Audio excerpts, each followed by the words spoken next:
Hey everyone, welcome back to Snack Time. My name is Ben, and in today's video, we're going to be taking a look at a little open source project called publiteme. And so what that is basically it's a very minimalist blogging platform, very easy to set up. Let's go ahead and jump in, and I can show you around a little bit, and then afterwards I'll show you how to get it set up using Docker, Portainer, and Nginx Proxy Manager. So let's go ahead and head off first to the GitHub page. It's made by Mike Mather, and let's jump in. It's one of the newer projects that has just come out not too long ago. It's got a little bit of age to it. But if you scroll down, it has a bunch of different themes and everything. So it's very cool here. Let me show you what I set up on my little server. So I'm going to zoom in just a little bit so you can see this.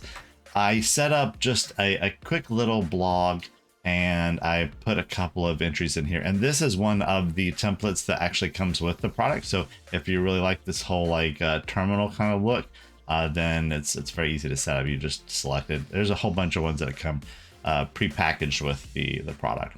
Let's look at this. So this is one thing I just generated really quickly using ChatGPT. Just put this together. And it uses Markdown language, so very easy to format. You don't have to worry about, getting your formatting correctly, spending too much time coding or anything. You just learn a little bit of Markdown and you're good to go. Let me see. I'm going to show you this one. Yeah, adding images is also super easy. So let's check this out.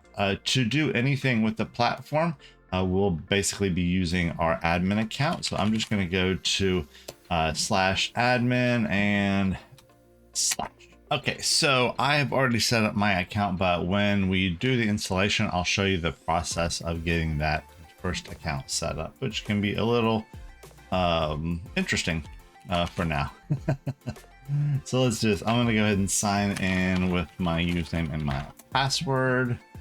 And once you get into the back end, here's where you're able to configure all of these settings. All right, so when we're in here, we have the ability to create a new post. We can click on new post here. We'll give it a title, a publish date, a URL, any sort of tags we want to put on there, as well as our actual blog post, which again is written in Markdown. You do have a little bit of formatting at the top here. And if you want to see a side-by-side comparison when you're doing your Markdown, you can do that as well. So very easy to work with, really. You can say it's published or not. Maybe if that's something that you're trying to schedule and not really quite ready. Maybe it's something in the draft form. And down here we have our SEO, our search engine optimization. So any sort of tags that you want to put in here to increase the visibility of your blog post, you can do that. Next up, we have pages. This is very similar to WordPress. You have your posts and you have your pages. Your pages are typically stuff that doesn't change all that often. So you can create your own page here. Very similar layout. Again, Markdown. We have our title and our URL. If you want to leave that blank, it'll automatically generate. And then we have our SEO again. Next up, we have media. So if you have uploaded any sort of images or files and attached them to your blog post, you'll be able to see them here. Looks like you can also insert them into Concert. Okay, yeah. So in order to do that, it just says, I don't know if you can see that. It says, here we go, image Markdown. To do it, you just basically, I believe you just copy that tag right there. Pretty straightforward. Again, very new project, but good start so far. We have our settings, so we can configure our blog, what we want our title to be, any sort of description. If we want our homepage to be a different page other than what comes out of the box, we can do that. Here we have our themes, so you can change your theme and hit save. Let's try Botanical Lab. We also have our navigation, which is yet again Markdown, and so very easy to configure. So if you have a page that you have put together and you want to add a link to that in your navigation at the top of the page, it is doable. And last couple of things that we have here, we have our footer. So if there's anything at the bottom of the page, if you want to change this powered by and put something else in there, copyrights, whatever. We have custom CSS, favorite icon, and then lastly, this is really pertaining to, do we want to allow people to be able to use an RSS feed with our site? So if you remember our RSS feed readers, this will give someone the ability to use your site with those readers. And we also have comments. Do we want to require them to register or let anybody comment anything they want at any time? Totally up to you. And we have our log out button right here. You'll notice that you don't really see the log out button anywhere else. Let me see, and you don't see it here. Let's see if we go under posts. It's not there. So that, yeah, the only place that you can really log out is going to be under the settings. But I would probably move that more up here if I was the developer, but I'm sure, like I said, very new project, and I'm quite sure there's going to be some changes. Let's see if there's anything else. I don't think there is. It's pretty straightforward, really. I mean, not too much craziness. What I want to do is I want to show you how to get it up and going on your own server. It's very easy, very straightforward, not going to take any time at all. And once you do that, oh, I do want to do this. Let's do the botanical garden and then hit save. Okay. See, that's pretty. Yeah. That's not too bad. Look, you got little planty things in the background. I don't know if you can see them. If you look really close, see, there's leaves. All right, let's do this. Let's jump in and let me show you how to install it on your own server. For this, we are going to be using Docker, again, Portainer, and Nginx Proxy Manager. All stuff that you should be familiar with, but if you don't have that set up already, check out, I have a previous video where I show you how to set up your own cloud-based server. Very straightforward. All right, so first thing that we're going to do is we're going to jump over to the GitHub page. There's a bunch of information here, kind of a preview of some of the themes, and lastly we have how to set this up using our a Docker command line. So you could do the command line if you wanted to. So I am going to use Portainer, so I'm not going to use any of that, but what I am going to do is I'm going to look at this docker compose.yaml file.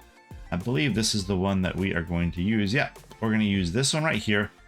Very, very straightforward, very, very simple.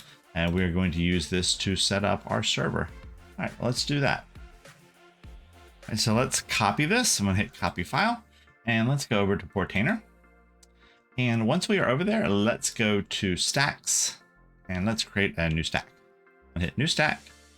I'm going to give this stack a name. I'm just going to call it publite, and I'm going to paste my YAML file. Let's take a look, and I'm going to make a couple of changes, but ones you probably should be used to me making by now. I'm going to zoom in, and I want to explain everything about this file first before we deploy it. Not too much to cover, but a few things that we want to. First up, we have our image is already pre-compiled for us, and it's going to be pulling the latest, which is what we like. Next up, we have our volumes. I'm going to change this a little bit because I want to create a mapped volume rather than just using this / right there, just so I can better control where my data is being stored. So for that, I'm going to simply come up here and I'm going to delete the /.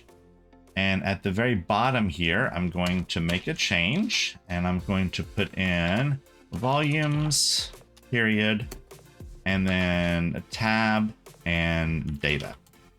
I'm just telling Portainer that I want to create a volume with the data as the name, and that matches this one right here. Next up, we have our ports. I'm going to comment these out because I want my traffic to run through Nginx Proxy Manager and not just be out on the web for all to see without any sort of encryption or anything. An optional step, 100%. If you were trying to create a blog entry for just your internal network, then you can just leave those uncommented. So, but that would be kind of weird, but man, it's up to you. Last couple of things we have here. We have our environment variables. That's going to be the database path, establishing that. That's normal. You don't need to touch that. Media root, same thing.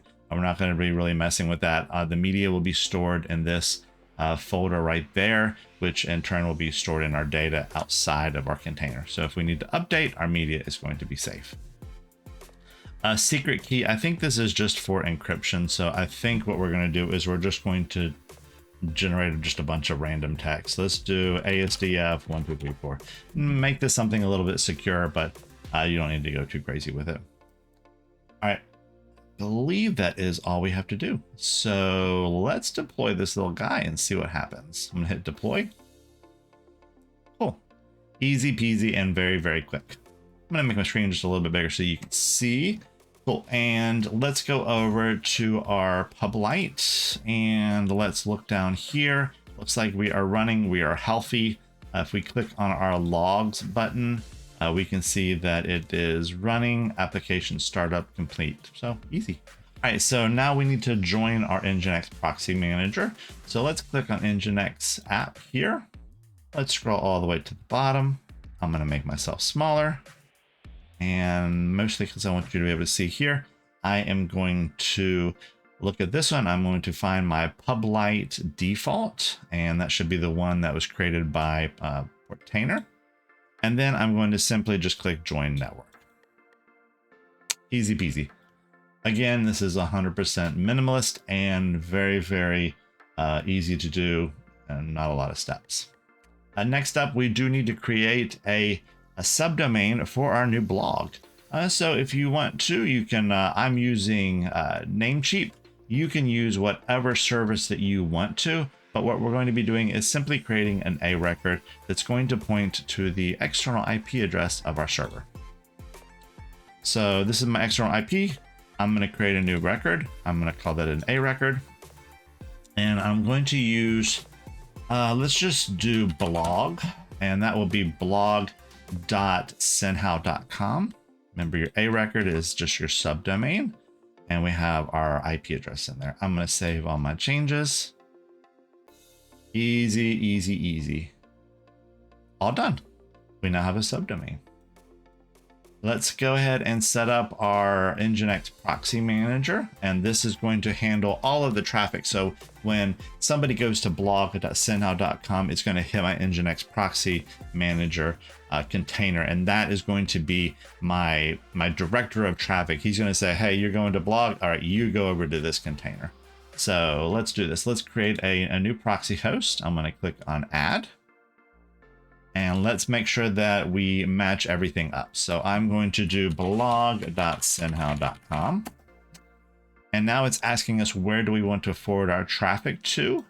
For this, I want to get the container name, because that is our host name for the publite. So let's go over to our Portainer.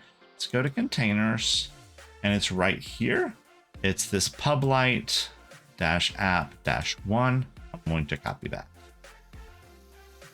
I'll go back to my Nginx. I'm going to paste that right in there. Make sure you don't have any spaces. Spaces will mess you up. No spaces in front, no spaces behind. That will make you have a very confusing day. Ask me how I know. All right, now we want to know the port that this container is expecting to see traffic come in on. A good question. If you forgot, there's a couple places you can look. You can look in Portainer. You can also just go back to the original Docker Compose file. And if we look at these two ports right here, one is our externally facing port.